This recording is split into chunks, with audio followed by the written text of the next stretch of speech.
Hello guys, ये कहते class channel में आप लोग का स्वागत है। और आज आपके लिए हमने वादा किया था कि आपको 10th की बीटीबीसी की क्लास जो होगी, यानी 10th के मैथ का जो भी क्लास होगा बीटीबीसी बुक का, वह आपको सिस्टमेटिक ढंग से कराया जाएगा। हमने इसके पहले वाले वीडियो में एचसीएफ निकालना बताया था। अगर आपको वह आ गया होगा क्वेश्चन बनाने, तो 1.1 का क्वेश्चन नंबर पहला हमने बता दिया था, आप दूसरा और तीसरा बना लिए होंगे।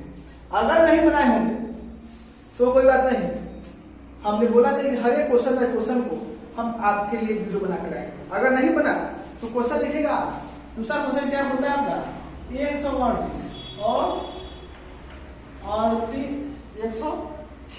196 और 38 220।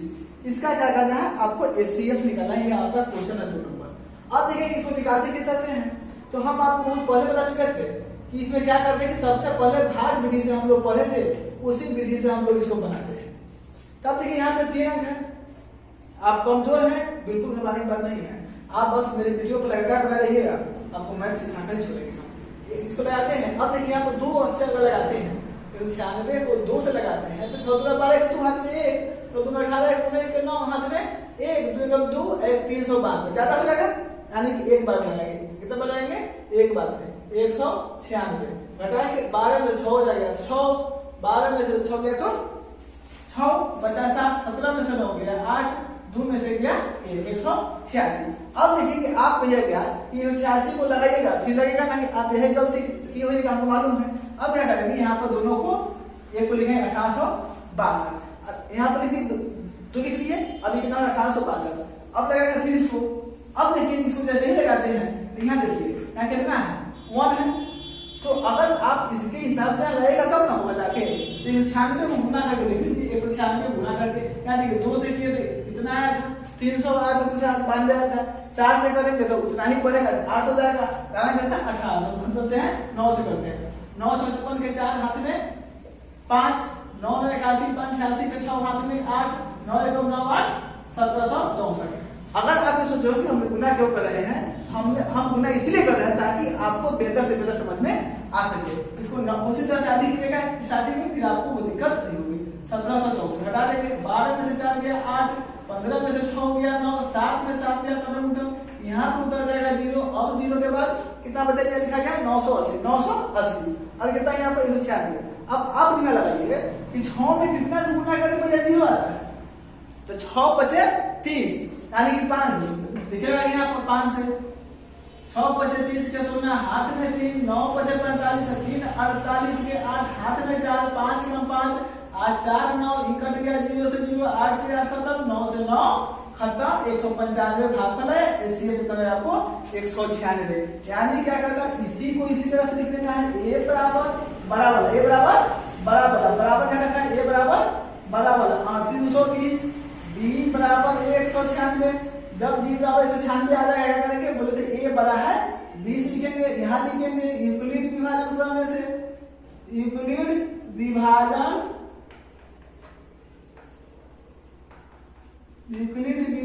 प्रमेय से, यानी क्या होता है a = bq + r बराबर 0। a बराबर कितना 38,220।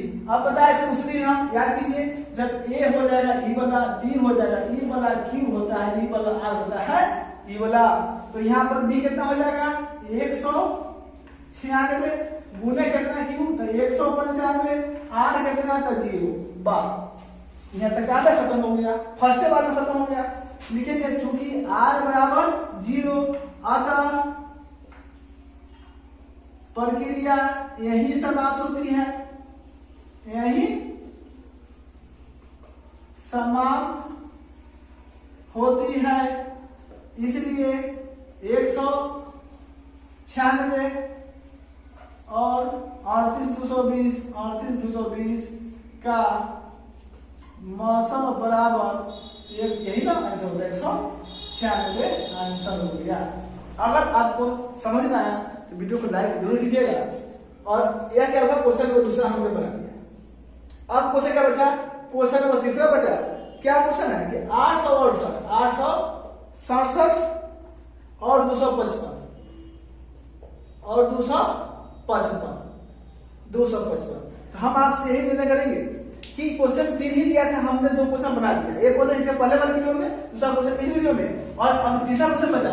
एक क्वेश्चन कम से कम आप अपने से कर लें, इससे आपकी प्रैक्टिस हो जाएगी और आपको समझ में भी आ जाएगी। और इसके बाद हम आपके लिए HCF, क्या उसको अभाज्य गुणनखंड विधि से, अभाज्य गुणनखंड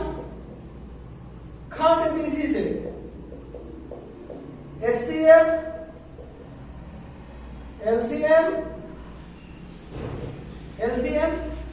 एक ये चीज, और दूसरा कि अभाज्य गुणनखंड क्या होता है, अभाज्य गुणनखंड निकालते कैसे हैं, तब लोग उसके बाद अभाज्य गुणनखंड LCM HCF निकालना आपको बताया जाएगा।